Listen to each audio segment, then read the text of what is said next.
partir de agora, programa Seara Espírita. Sua sintonia com a paz. Apresentação: Paulo Bianchetti. Realização: Departamento de Comunicação Social da Aliança Municipal Espírita de Barbacena. No ar, Seara Espírita. Bom dia, caro amigo ouvinte. Nós estamos ao vivo pela Rádio Correio da Serra, no programa Seara Espírita. Muito obrigado por você estar conosco. Uma alegria muito grande. Hoje nós estamos recebendo a nossa querida Anete Guimarães, que vem lá do Rio de Janeiro para trazer para nós reflexões profundas, bastante importantes para a formação da nossa característica, da nossa personalidade enquanto indivíduos, enquanto espíritos em evolução. Nós agradecemos a presença da Anete. Já vamos ter um bate-papo com ela aqui sobre o que é felicidade, e toda a análise mais profunda que o Espiritismo e a psicologia nos pode oferecer em relação a esse tema tão importante para todos nós, porque todos nós estamos em busca dessa felicidade. A grande questão é porque não a encontramos, e o Espiritismo vai nos dar a informação. A Anete vai trazer algumas reflexões para a gente. A Anete, ela vem lá da cidade do Rio de Janeiro, é uma trabalhadora incansável do movimento espírita, A gente tem sempre notícias da Anete andando por esse Brasil e fazendo levar a mensagem de Jesus à luz da doutrina espírita. Anete, um bom dia para você, seja muito bem-vinda à nossa querida Barbacena, Você terá aí com a gente uma jornada, começou ontem à noite, mas se estenderá até amanhã na cidade de Conselheiro Lafayette.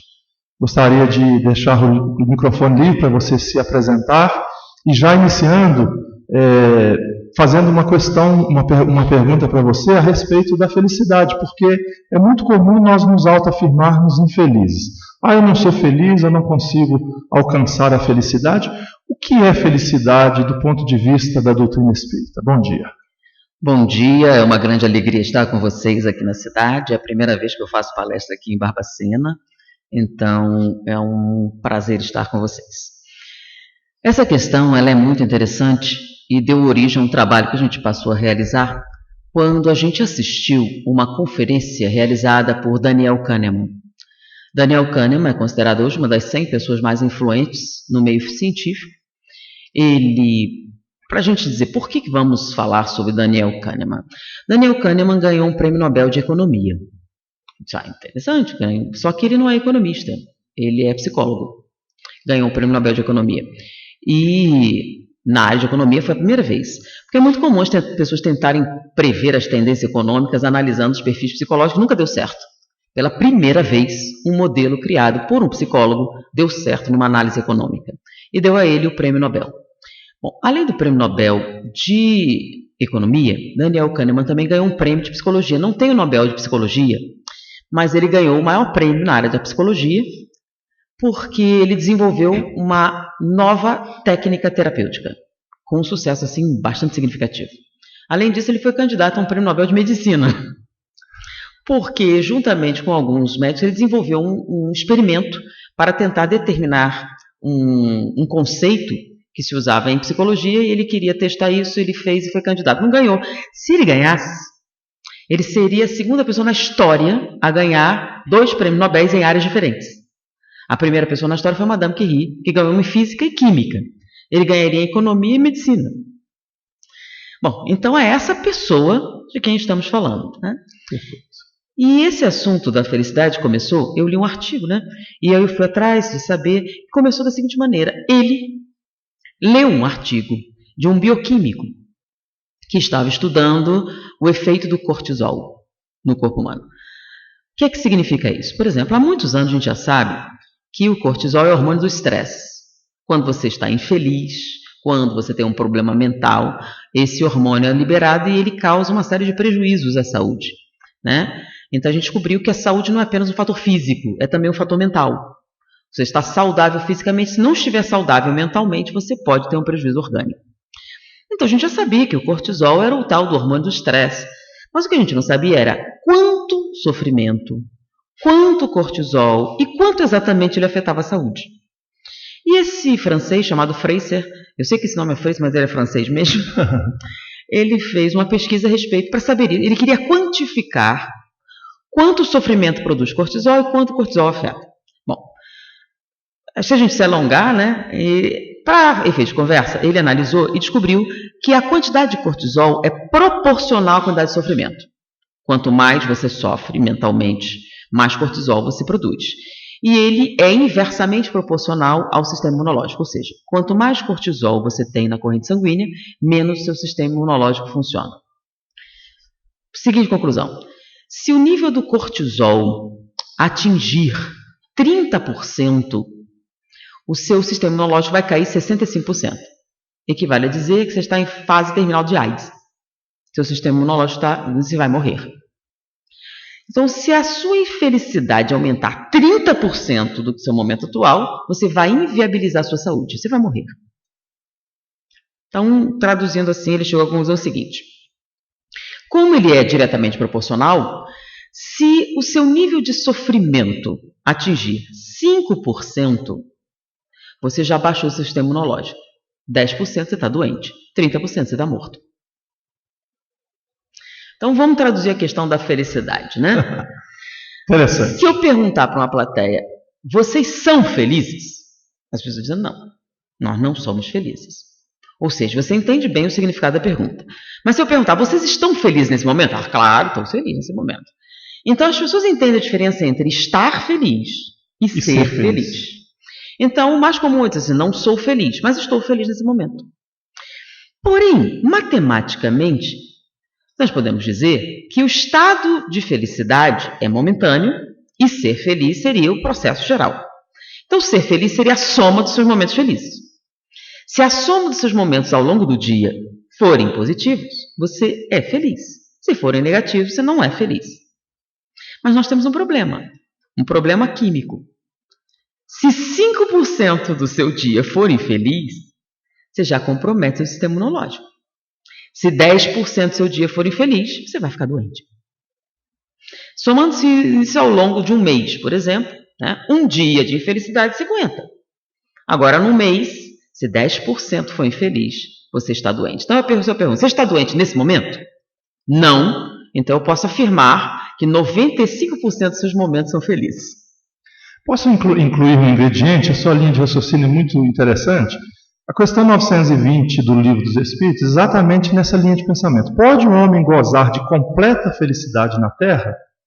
E aí, claro que a resposta deles é não, porque por isso é que a vida lhe foi dada como prova ou expiação. Dele, porém, depende a suavização dos seus males e o ser feliz, e o ser tão feliz quanto possível na Terra. Né?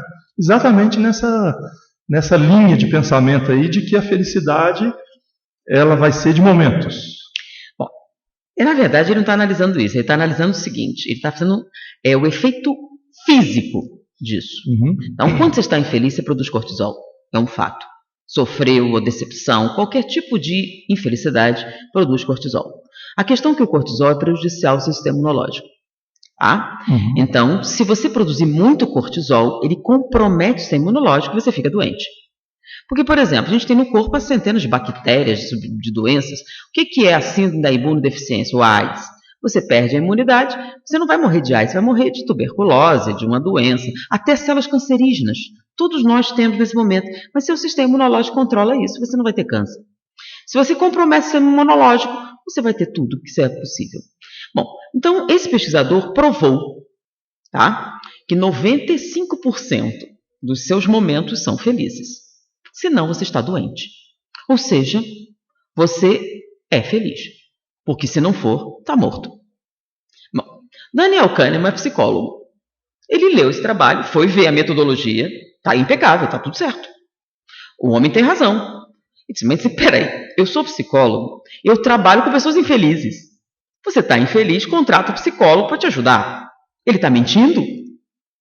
Não, meu paciente não está mentindo. Mas se o que esse homem está dizendo é verdade, então ele não está infeliz. Os homens saudáveis são felizes. Bom, tem alguma coisa errada aí.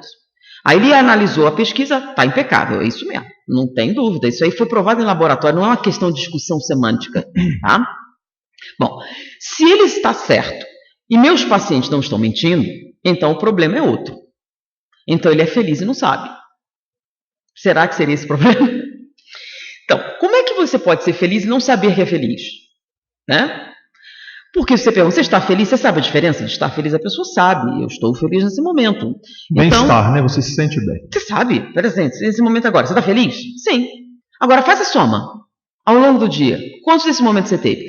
Porque a felicidade é uma coisa assim, você pode estar muito intenso ou menos intenso, mas está somando todos. Na média. 95% feliz. Se você é 95% feliz no dia, você é uma pessoa feliz. Interessante. Bom, ele analisando isso, se a pessoa é feliz e não sabe, e ele vem me procurar procurando ajuda, então o problema é na memória. Foi isso que deu o prêmio para ele de medicina. Ele resolveu fazer uma pesquisa sobre a memória. Como a memória funciona. E foi dessa pesquisa, gente, eu não posso detalhar assim agora, mas vocês entram na internet, no Google, e dão uma pesquisada sobre isso. Eu vou só dizer o resultado da pesquisa, não como ele fez, senão 1 hora não vai ser suficiente. Ele provou que o nosso presente dura 5 segundos. Depois ele é passado. Então, quando você vai falar sobre isso, já é passado. E é uma memória. E que a nossa memória não é linear. Como é que a gente guarda a memória? A gente guarda a memória e marca ela através das alterações. Então, por exemplo, vamos traduzir isso. Você vai tirar férias em Aruba, tá? Um lugar paradisíaco, um hotel maravilhoso, incrível. E você tem 30 dias de férias. E aí você vai, aquele paraíso. E você passa 27 dias idílicos.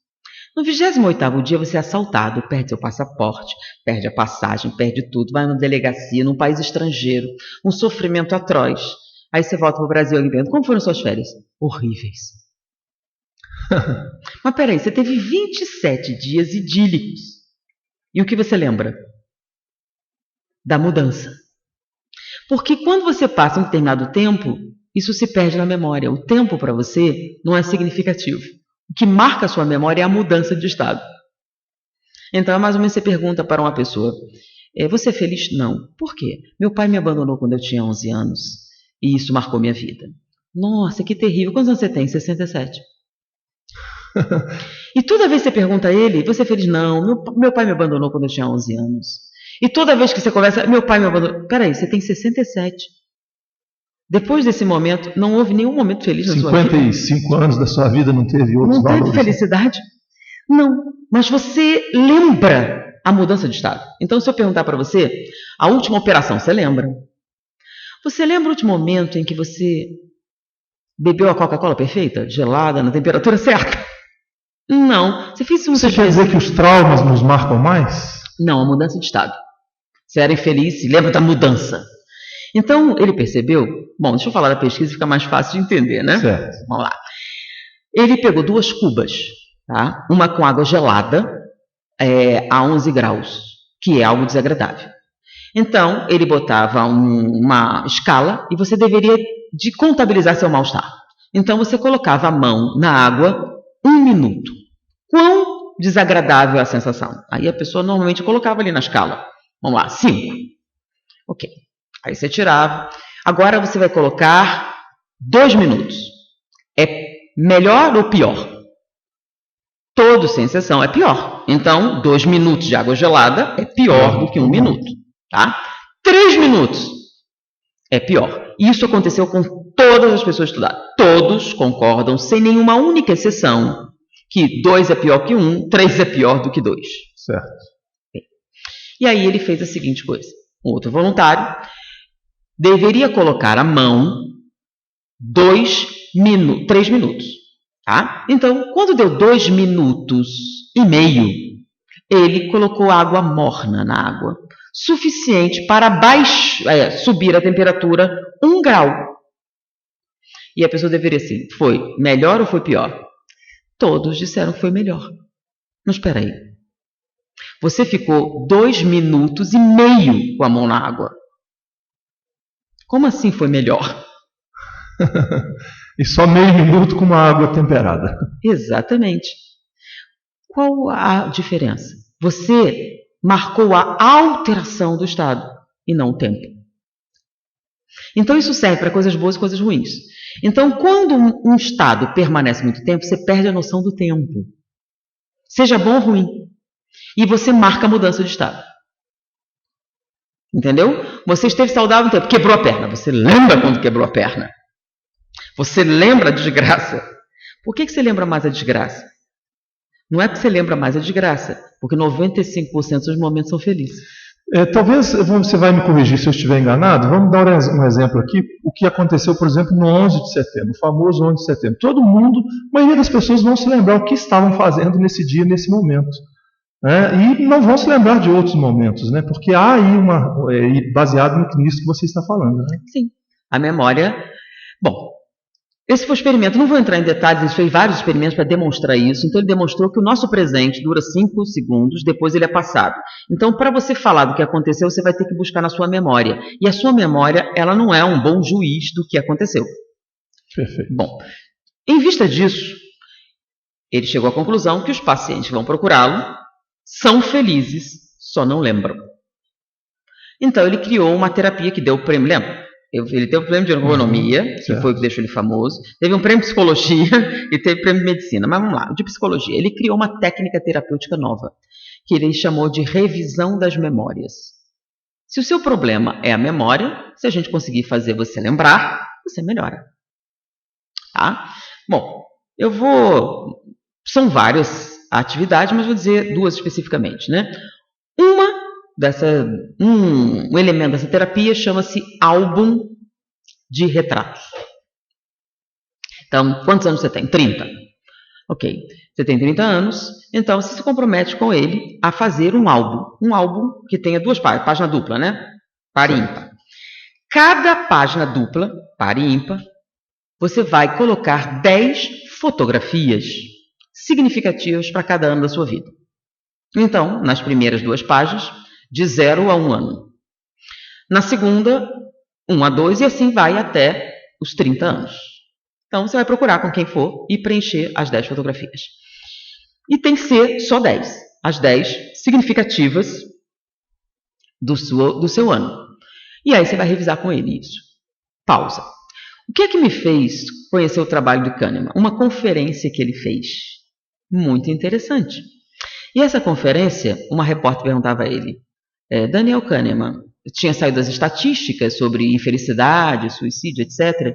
E todos os índices sociais melhoraram nesse século. Tudo está melhor, tá? Fisicamente falando. Mas a infelicidade aumentou muito, principalmente entre crianças e jovens. Houve um aumento significativo da autodenominação de eu sou infeliz para crianças e jovens. E sem precedentes, um aumento muito grande. O que eles atribuem aí ao aumento do suicídio e coisas desse tipo. E aí, questionado Daniel Kahneman, a que o senhor atribui o aumento da infelicidade entre crianças e jovens? E esse homem, altamente titulado, responde, eu atribuo isso à câmera digital. Que história é essa? Como assim? Câmera digital, a culpada? E aí a repórter também ficou surpresa e pediu para ele explicar. Foi aí que eu tomei conhecimento do trabalho dele e dessa terapia. Então, nessa terapia que você vai ter que preencher, o que é o primeiro ano de vida? Quando você vai olhar a foto, aí ele pergunta, quem é esse? Esse sou eu, bebê. Você está limpo? Estou. Você está limpo? Quem limpou você? Quem lhe deu uma madeira? Porque normalmente, se você tem 30 anos, você está vivo, certo? Está vivo por quê? Porque alguém alimentou você. Alguém trocou suas fraldas. Se você não fosse cuidado, você estaria morto. Você está morto? Não. Então alguém cuidou. E olhando o bebezinho fofo, está bem limpinho, bem arrumado. Quem limpou você? Aliás, quem tirou essa foto? E aí a pessoa tem que explicar as fotos e por que elas estão ali. Quem é essa? É a tia Maricotinha. Quem é a tia Maricotinha? Eu não conheci pessoalmente, mas ela foi madrinha da minha mãe, estava sempre presente nos meus aniversários. E aí você começa a revisar essas memórias. Primeiro ano, quem fez o bolo? A minha mãe fez o bolo. E essa roupa que você está usando? Foi minha mãe que fez. E esse vestido? E aí você começa a revisar. Às vezes, não chegava nem na 5ª página e a pessoa desistia da referência. Eu sou feliz e não sabia. Porque você marca esses momentos ruins. E antigamente, lembra-se que antigamente não tinha esse negócio de câmera digital? Você comprava aquele filme de 36 poses, se fosse rico, 24 se fosse mais ou menos. 12. Então você comprava 12. E aí você tinha que escolher bem, para não gastar o filme, né? Você ficava escolhendo um momento bom. Não tinha como deletar. Não podia, né? Então você... Não, peraí, eu só tenho 12. Aí você escolhia aquele momento melhor. E na hora de imprimir a foto, né? Você via os negativos, você tinha que escolher. Aí você olhava, que tragédia. Era caro para você mandar revelar a foto, né? E aí você escolhia bem. E a gente fazia aqueles álbuns, né? Você montava aquele álbum. Então o pessoal mais antigo tem aqueles álbuns, lembra? Com plástico assim, que a pessoa botava para preservar a foto, que era caro. E você, criança, sabia a cara do seu avô, não é não? Do bisavô, foto de família, e via. Os garotos novos, vem? Não. Não. Então antigamente você tinha 12 poses, e era aquela assim, o aniversário. E no aniversário é o seguinte, a geladeira quebrou, a Coca-Cola dava quente e tal, tudo bem, mas na hora da foto todo mundo sorri para tirar a foto. E aí quando você vai olhar essa foto, você, nossa, olha só, você tinha cabelo, olha aqui, a tia Maricotinha viajou 200 quilômetros para sua festa de aniversário. E você tem uma festa. Você lembra de todas as suas festas de aniversário? Quem fez o bolo? Quem fez o brigadeiro, o salgadinho? Alguém fez. Você teve festa. E alguém teve interesse em lhe dar isso. E você não lembra. Você não lembra nada. E aí, quando a pessoa ia olhando as fotos e tinha que explicar o que aconteceu, ela começava a se tocar de que ela era feliz e não lembrava. E aí, quando ele faz a câmera digital, é o seguinte, antigamente você tinha isso, os álbuns. Então eu pergunto, você tinha um álbum? Você chegou a ver uns álbuns desses? Todo mundo normalmente tem, a não ser que seja órfão, o que é uma exceção. Sim. Então, a minha mãe tinha os álbuns de família, de casamento, e você brincava. Hoje não. Hoje, seu filho nasce e você tira 5.000 fotografias, que guarda num CD ou então na nuvem. Vem cá, um menino de 2 anos pode... Um menino de 2 anos pode acessar a nuvem para ver as fotos? Não, né? Aliás, ela nunca viu essas fotos. E quando ele vai acessar, ele não tem mais interesse. Não, com 14 anos você não quer mais saber. Quando você já tem conhecimento para isso. E olha, você lembra antigamente aquela foto clássica em que o pai tenta trocar a fralda e o menino faz xixi nele, né? Pois é, todo mundo tem essa foto, menos o seu filho, menos o seu neto. E quem é você então para o seu neto ou para o seu filho? Você é aquele cara mau que não dá o iPhone. Pai, eu quero um iPhone. Para quê? Todo mundo tem um iPhone. Não, mas você não vai ter. Você é um homem mau, que não deixa ela sair para dormir na casa das amigas, que não deixa isso, não deixa aquilo. Para você era diferente, porque você tinha um álbum em que você viu seu pai, aquele homem austero, com você no colo trocando a fralda, ou aquele homem normalmente sisudo, tirando a areia de você na praia, e uma série de fotos clássicas que estão nesses álbuns antigos e que as crianças não têm acesso. Então, ela, aos 9 anos, quando ela pensa em sua própria vida, ela pensa o quê? Que ela queria um iPhone e não tem, que ela queria sair e não saiu, que ela queria isso e não tem. Então, ela não lembra. E nós não temos nada para ajudá-la a lembrar. Então, Daniel Kahneman, nessa terapia de revisão das memórias, às vezes, as pessoas desistiam da terapia e ficavam felizes sem que ela terminasse. Só revisando as memórias. Então, a conclusão do Daniel Kahneman é que você é feliz, só não sabe disso. Então, eu preciso ajudar você a lembrar. Que você é feliz. E o segundo são os pontos cardeais, né? Quando você vai procurar terapia, normalmente é que você se perdeu. De quem? De si mesmo. Você está perdido. Quando você está perdido na floresta... fala, perdeu o endereço de si mesmo. Quando você se perde na floresta, como é que você se acha? Procura os chamados pontos cardeais, né? Onde está o Sol, onde estão as estrelas, a Lua, o Norte, o Sul, não é isso? A bússola. Sim. Ele diz que não é diferente para você que se perdeu na sua memória. Então, ele pegava pacientes deprimidos, pacientes, e dava um caderno. E você tem que preencher esse caderno, chamado Caderno dos Pontos Cardeais. E como é isso? Você vai acordar de manhã e eu quero que você olhe para cima. Na verdade, olhe para o céu. Então, procura uma janela, dá uma olhada e descreva o que você está vendo. Depois, você olha em volta e descreva o que está vendo. E depois, olhe para si mesma e descreva o que está vendo. E ele chamou isso de pontos cardeais. E para ilustrar o resultado desse trabalho, eu vou pegar um caso de uma paciente deprimida que ele tinha, já em terapia há algum tempo, quando ele resolveu aplicar essa metodologia nova, né? Então, ela tinha que preencher o caderno. Ela só faria outra sessão se ela levasse o caderno preenchido. Até a próxima sessão, 7 dias. Primeiro dia. O céu está horrível, como sempre. O tempo está horroroso. Como sempre. Ela olhou em volta. Em volta está tudo como estava. Ontem, anteontem e sempre. E ela para si mesma, estou usando uma camisola minha confortável, que é a mesma. No dia seguinte, o tempo continua horrível. Não mudou nada. Minha sala está exatamente do mesmo jeito que estava ontem. E eu estou usando minha camisola confortável. Terceiro dia. Quarto dia. Quinto dia. É melhor trocar essa camisola, senão vão achar que eu sou porca. Ela escreveu isso aqui. Sexto dia. Deixa eu arrumar um pouco isso. Se eu escrever, todo mundo vai achar que eu... Aí ela arrumou as coisas. Depois de algum tempo, foi mudando. Por quê? Porque quando você está preso, você não nota o tempo passar. E se perde. E os pontos cardeais ajudam você a se achar onde? No tempo. E o tempo cura tudo. Se você permitir que ele passe. Então, essa paciente melhorou preenchendo os pontos cardeais. Você só não tem noção dessa passagem do tempo. Então, com essas duas terapias, não são a terapia de revisão das memórias consiste em fazer você lembrar e tomar consciência de que 95% dos seus momentos são felizes. Logo, você é uma pessoa feliz. Quando eu li esse trabalho, gente, eu estou resumindo para vocês, assim, barbaramente, isso virou um seminário, e eu me lembrei do Livro dos Espíritos. Que fazer para alcançar a felicidade e resistir ao mal? Um sábio da antiguidade falou disse, conhece-te a ti mesmo. E a gente fica achando que é uma coisa que a gente ainda vai fazer, que é o futuro. Depois do trabalho do Kahneman, eu mudei o entendimento dessa questão. Não é futuro, você já é. Lembra? Conhece a ti mesmo.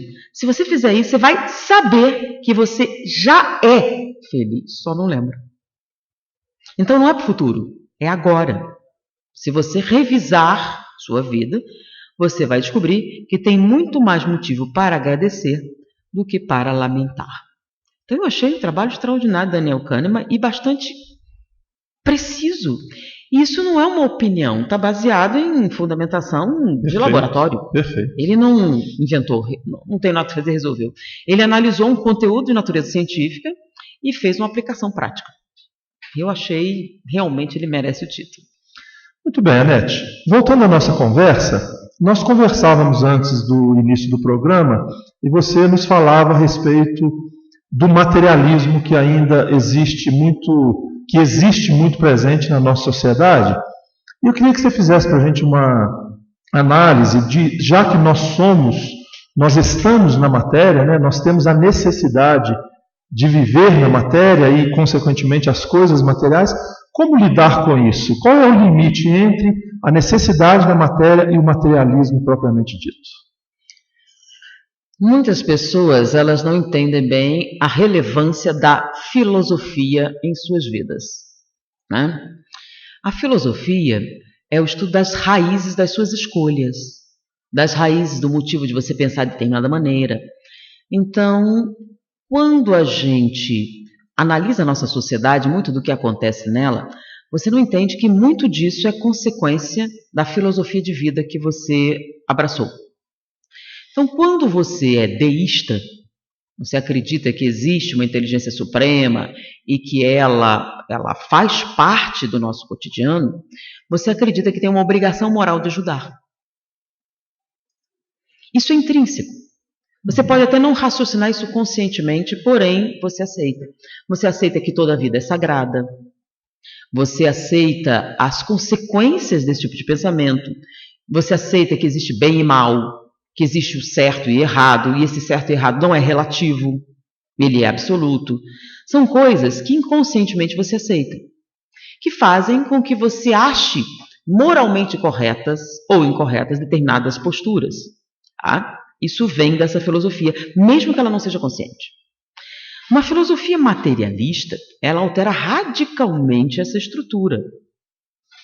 Você não acredita que existe um Deus, você não acredita que existe um sentido na vida, por assim dizer, Você não acredita que existe um motivo para as coisas acontecerem. Você acredita na aleatoriedade. Isso tem consequências.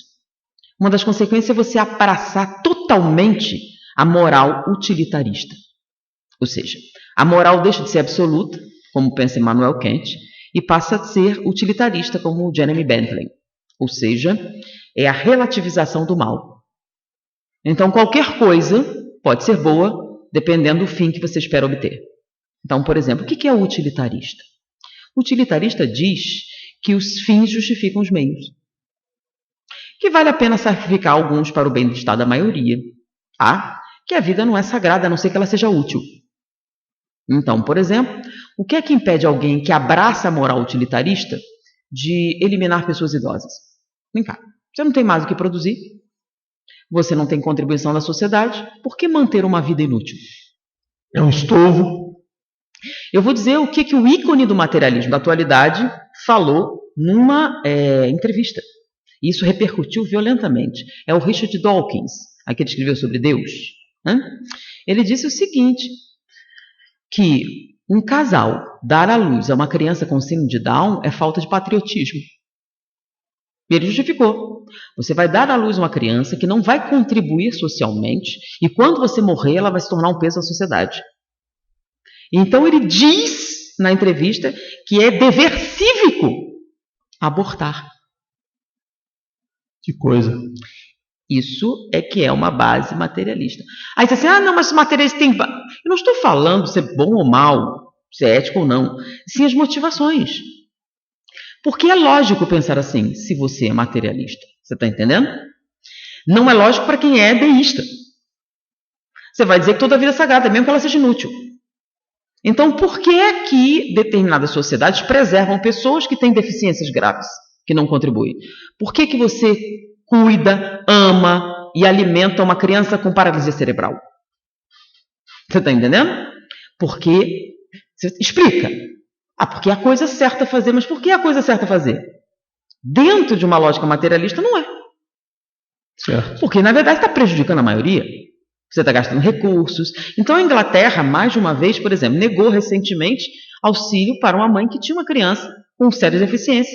E o Estado negou auxílio porque ela não tinha futuro. E você estaria privando outras pessoas.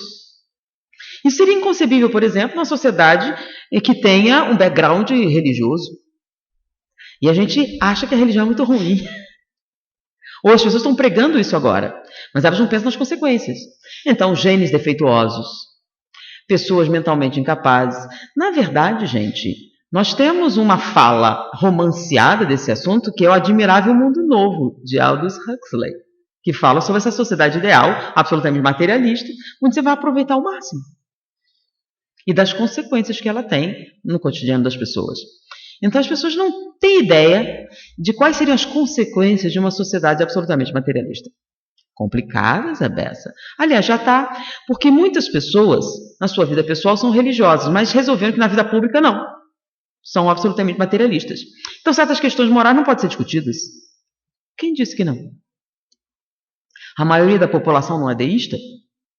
Então, sim, elas deveriam ser discutidas. Existe um trabalho de um grande filósofo político, ele é famoso, que é Michael Sandel, a respeito da necessidade da sociedade fazer questionamentos morais sobre certo e errado. Para aplicar isso, a gente tem que saber, existe moral absoluta ou ela é sempre relativa? Você está entendendo? Vale a pena sacrificar alguns pelo bem-estar da maioria? Então, para aqueles que têm uma denominação religiosa profunda e acreditam que Deus é uma entidade absoluta, eles acham que não vale a pena perder a sua alma por prazeres efêmeros. Então, eles justificam um sacrifício pessoal para ajudar as pessoas.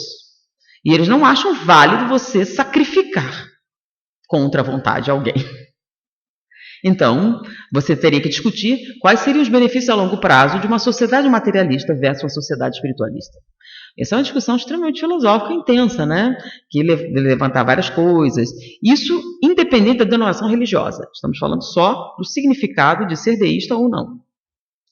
E que consequências tais. Então, sendo deísta, toda a vida é sagrada. Sendo materialista, só se ela for útil. Isso traz diferenças? Sim. Muita diferença.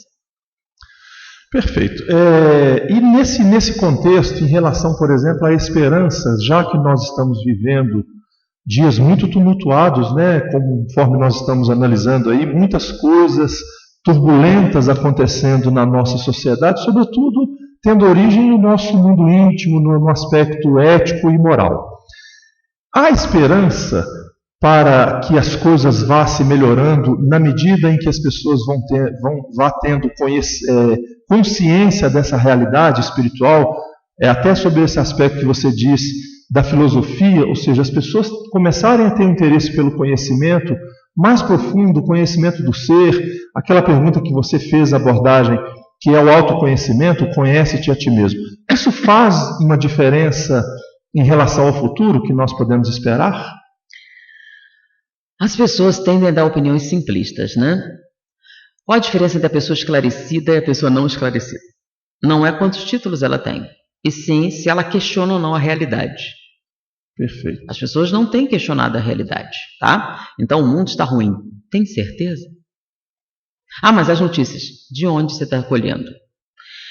Um site na internet perguntou aos 100 homens mais influentes do planeta, tá? Ele procurou nas diversas áreas, ciência, robótica, economia, etc. Né? Os 100 homens mais influentes são aqueles mais citados pela humanidade, assim como de maior destaque em diversas áreas. Então, são 100 pessoas. Então, quando eu digo 100 pessoas, são lá. Quem ganha o prêmio Nobel não é qualquer um. Certo. Medalha Fields, é a mais importante na matemática, na robótica, na economia, na sociologia, antropologia, etc. Então, eles pegaram as pessoas mais respeitadas no planeta. Tá? Então, perguntaram aos 100 homens mais influentes do planeta: você se sente otimista com relação à humanidade? Olha que interessante. Os 100, sem uma única exceção, disseram sim. Espera aí. Então, não é qualquer um, né? Não é uma revista qualquer, não é um jornal qualquer, não é nenhuma entidade que tenha fins políticos, partidários, etc. São os 100 homens considerados mais influentes do planeta. Pessoas que realmente contribuíram nas diversas áreas para a construção de uma sociedade melhor. E são reconhecidos internacionalmente. Não é numa única cultura, é geral. Todos, sem exceção, se sentem otimistas com relação à humanidade? E aí, quando você vai perguntar por quê? Aí um diz, uma antropóloga, nunca se amou tanto. Sério? Sério? Em que mundo você vive? Perguntaríamos. A questão é que antigamente os nossos relacionamentos familiares eram motivados pelo dinheiro. Você comprava uma esposa. Tinha a ver com bens, com dote, com uma série de coisas. Então você estabelecia seu relacionamento familiar e reprodutivo baseado em questões financeiras. Amor nunca entrou na jogada. É ou não é? Essa questão de você escolher um parceiro pelo prazer que essa pessoa lhe dá é uma coisa muito recente. Muito recente. Então, até 100 anos atrás, você não podia casar com quem você queria. Então, hoje em dia, o amor entra na equação dos seus relacionamentos, tanto familiares como sociais. Você se interessa mais por relações afetivas. Daí os problemas. Antes você tinha algo totalmente imóvel. E ela tem estatística para mostrar isso. Então você diz que o casamento está falindo, mas o casamento é uma instituição recente. Como assim? O casamento... Não, o casamento arranjado é antigo. O casamento espontâneo é muito recente. Então, toda vez que você começa a fazer alguma coisa, você comete erros. Então, ela disse que o casamento é uma instituição muito recente para você dizer que faliu. E eu fiquei surpreendida, porque tem toda a lógica. Aí um outro que trabalha com tecnologia com relação a ecossistemas, né? Ele disse assim, nunca se investiu tanto em ecologia. Se investiu mais em ecologia nos 10 anos do que nos últimos 1000. Uma diferença brutalíssima. Eles estão trabalhando em tecnologias que vão reverter a destruição do meio ambiente que a gente tem feito. E ele se sente muito otimista com relação a isso. E aí você pergunta em várias áreas. Todos eles se sentem assim. Você não acha que se eles são tão significativos, talvez eles tenham razão? Você não acha que é muita arrogância achar que você está certo com a sua visão diminuta? Né? Então, quando você pergunta para a plateia, o racismo está aumentando. Tá? Em 1950 era melhor do que hoje? E assim, nas diversas coisas, as coisas estão melhorando mais rápido. E uma das principais causas disso é a democratização da informação. Se você quiser saber, agora você pode. Dá trabalho, mas todas as coisas dão trabalho, tá? Na natureza. Não existe ninguém que não trabalhe. Como assim? Vamos lá. Vamos imaginar uma zebra fazendo uma prece a Deus. Senhor Deus, me ajude a correr bastante e escapar dos leões. Não é uma prece justa. Agora imagina a prece do leão. Senhor Deus, me ajude a correr mais que uma zebra para que eu possa comer hoje. Então todo mundo trabalha. Estão com razão. Todo mundo trabalha. Não tem ninguém que não trabalhe. Se o leão não trabalhar, não come. Se a zebra não trabalhar, ela é comida. Por que a gente seria o único que não ia ter que trabalhar? Então não existe nenhum ser que não trabalhe. E a gente chama aqueles que não trabalham de parasitas. É isso que nós queremos ser? Parasitas no planeta? Não. Então, se a gente entrar dentro da roda da integração ecológica, nós vamos trabalhar e bastante para a gente merecer cada coisa que a gente possui. Então, parafraseando esses homens importantíssimos do planeta, sim, eu me sinto otimista com relação à sociedade. As coisas estão melhorando em franco progresso. Mas o povo está discutindo hoje, está em guerra. Gente, que coisa ótima, lembra? Vamos pensar uns 20 anos atrás. Você sabia que era o chefe do Supremo? Hoje, um porteiro está parado num porteiro discutindo o chefe do Supremo, que fulano fez e deixou de fazer. Gente, isso é progresso. É verdade. É um progresso enorme. Nós temos a sociedade discutindo quem é o chefe disso, chefe daquilo, e questionando os acontecimentos e prestando atenção. Significa que as coisas vão melhorar. Porque se você fiscalizar a sua obra, qual a probabilidade dela dar certo? Maior. Então, as coisas estão ruins agora, mas se você começar a fiscalizar o seu país, as suas obras, quanto gastou, quanto deixou de gastar, vai melhorar. Talvez você não usufrua, mas seu filho com certeza vai. Quem planta um pomar está pensando na maçã que ele vai comer agora? Não, né? Muitas dessas frutas só vão beneficiar seus filhos. Seus netos vão comer essas maçãs, essas laranjas. Então, por que você plantou? Se você não vai chupar laranja. Porque se você pensar em termos utilitaristas, não vai existir mais nenhum pomar. Então você que está agora, se você começar a fiscalizar as obras públicas, todas elas, cada vez que as pessoas gastam, seus filhos com certeza terão um pomar. E seus netos terão frutas em abundância. E se autofiscalizar, né? Nós fazermos uma inflexão, né? de como anda o nosso comportamento diante daquilo que nós exigimos do outro para que o outro tenha realmente um comportamento diferente. Poderíamos incluir nesses 100 homens influentes, Albert Schweitzer, grande médico alemão, quando ele teve a oportunidade de dizer que a tragédia não é quando um homem morre. A tragédia é quando morre dentro do homem, quando ele está vivo, a esperança. Então ele se referia à esperança. E aí Mário Sérgio Cortella, grande filósofo da atualidade, um homem de bastante expressividade na mídia, ele tem a oportunidade de nos lembrar que essa esperança não é no sentido de esperar. Né? Cruzamos os braços esperando que o mundo se transforme, que o mundo seja melhor. E aí no sentido de agir, né? De irmos realmente nesse direcionamento que você nos chama a atenção, de agir, né? de buscar um comportamento diferenciado em nós e, consequentemente, na nossa sociedade.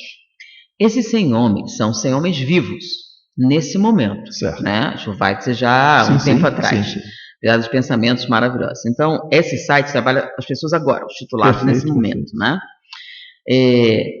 Com relação a isso, tem uma frase, na verdade, um pensamento de Santo Agostinho, que me agradou profundamente, que eu copiei e meditei durante vários anos. Tá? Santo Agostinho diz o seguinte pensamento: as pessoas não são o que parecem. As pessoas não são o que deveriam ser. As pessoas não são o que gostaríamos que fossem. As pessoas são exatamente como são e não há nada que você possa fazer a respeito. Se você não aceitar essa simples verdade, você nunca será feliz. No primeiro momento você fica meio impactado. Impactante. Porém, pensa bem. Ela parecia. Problema de quem? Ela deveria. e daí? Eu gostaria, e daí? A única pessoa que você pode mudar é você mesmo. Isso você pode fazer. Então você pode mudar como você olha, você pode mudar como você pensa, você pode mudar como você age. Mas quando você coloca todas as suas esperanças nos outros, vamos deixar como é que tá para ver como é que fica? Eu respondo, vai ficar do mesmo jeito. Porque olha só, parecia, não muda nada, gostaria, não muda nada, e deveria, muda menos ainda. A única mudança que traz é o verbo presente. Eu faço agora. Tu fazes agora. Eles fazem agora. Nós fazemos todos. Vós fazeis também. Agora. Todos fazem. A sua parte. Aí você não precisa esperar, né? Aí não precisa esperar. Exatamente. Em vez de com braços cruzados, vamos ao... Sempre falando, ele deveria. E daí? A desilusão não é uma coisa ruim como as pessoas imaginam. Significa que você estava iludido, agora não está mais. E o problema é de quem? É seu, né? Então, nesse sentido, eu sempre penso nisso. Se toda vez que você começa, ele, eu, eu, deveria, eu. Aí sim, sua vida começa a fazer diferença. E eu lembro também o Alice no País das Maravilhas, né? Lewis Carroll. A Alice caiu no buraco do coelho. E ela estava perdida, chegou numa encruzilhada grande, com vários caminhos, e ela viu um gato numa árvore. E faz a seguinte pergunta: Senhor gato, qual caminho eu devo seguir? Aí o gato responde: depende de para onde você quer ir. Aí ela respondeu: não importa muito onde. Aí ele dá a resposta perfeita. Então, que diferença faz o caminho? Não é meio óbvio? É justamente porque é óbvio a gente não pensa nisso. Para você saber o que você vai fazer agora, pergunta o que você quer no futuro. Olha para o futuro. O que você quer? Se você souber, aí você sabe que caminho você deve tomar. Simples assim. Mas, na verdade, viver é simples. A gente complica, né? Complicamos muito, né? Bom, o tempo, olha como é que o tempo é implacável, né? E você disse que o tempo resolve tudo. De fato, o tempo é o senhor das coisas, né? E aí uma hora passa tão rápido, né? Quando a gente está conversando coisas boas. E aí a gente precisa de fazer com que isso se eternize dentro de nós, né? Levar isso para a nossa vida prática. Mas para a gente poder encerrar a nossa conversa, questão 922 do Livro dos Espíritos, quando Kardec pergunta qual o verdadeiro sentido da felicidade, aí os Espíritos vão responder que existe dois pontos de vista: o material, que é a posse do necessário, e o espiritual, que é a consciência tranquila e a fé no futuro. Você poderia, agora nesses momentos finais, fazer uma reflexão a respeito dessa questão do Livro dos Espíritos para nós?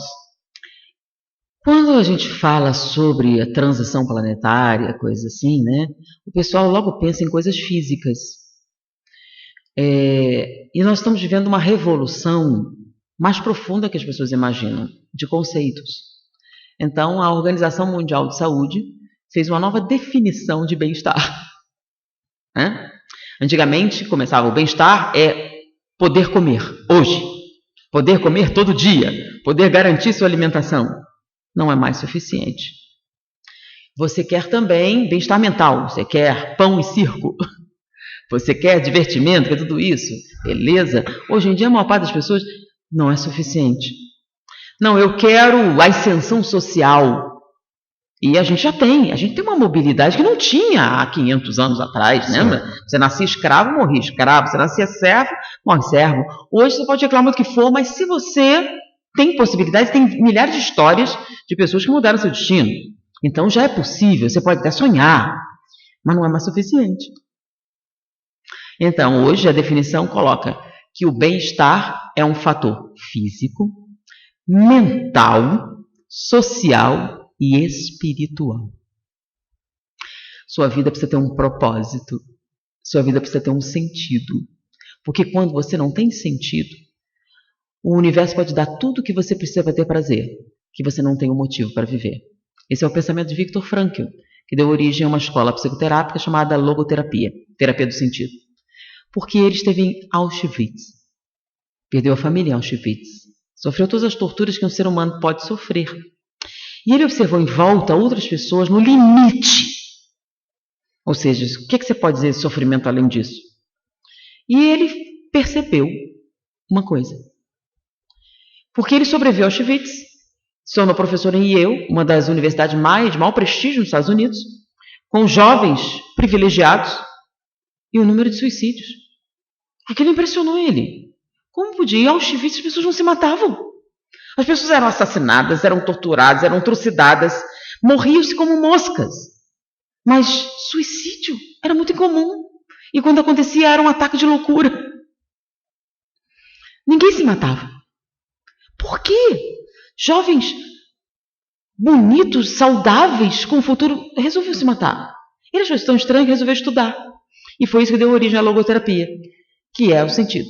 Ele descobriu o seguinte: se você tem um motivo válido, um motivo seu para viver, podem tirar tudo de você, que você sobrevive. Mas se sua vida não tem sentido, todos os prazeres podem ser oferecidos, toda a felicidade, mas isso não é suficiente para preencher o vazio interior. Então a terapia da logoterapia começa assim: o que você, só você, tem a fazer no universo e que ninguém pode fazer por você? E aí começa a sua vida a ganhar sentido. E isso vai chegando em vários níveis. E quando você consegue esse sentido, aí você consegue superar todas as dificuldades. E o mais interessante é que a sociedade está começando a tomar consciência disso. Que não basta pão e circo. Você precisa de um pouco mais. Ótimo. É realmente bastante proveitoso, né? E a gente agradece, viu, Anete, a sua presença no nosso programa. O programa já conta uma história, né? Já tem bastante tempo, já está consolidado. O Divaldo fala que depois de 10 anos de um trabalho ininterrupto, ele já está consolidado. Então a gente fica feliz desse trabalho já estar consolidado e pela primeira vez você participando dele. A gente espera que esta seja a primeira de algumas outras que virão certamente no futuro. E a gente agradece você e desejamos que você leve com você as nossas vibrações e a nossa gratidão. Muito obrigado. Foi um prazer estar com vocês. Muita paz. Bom, nós vamos encerrando o nosso programa, agradecendo a você que esteve sintonizado conosco. Muita alegria, muita paz para todos nós. E a semana que vem estaremos de volta com mais uma edição do Seara Espírita. Você ouviu o programa Seara Espírita, realização do Departamento de Comunicação Social da Aliança Municipal Espírita de Barbacena. Seara Espírita.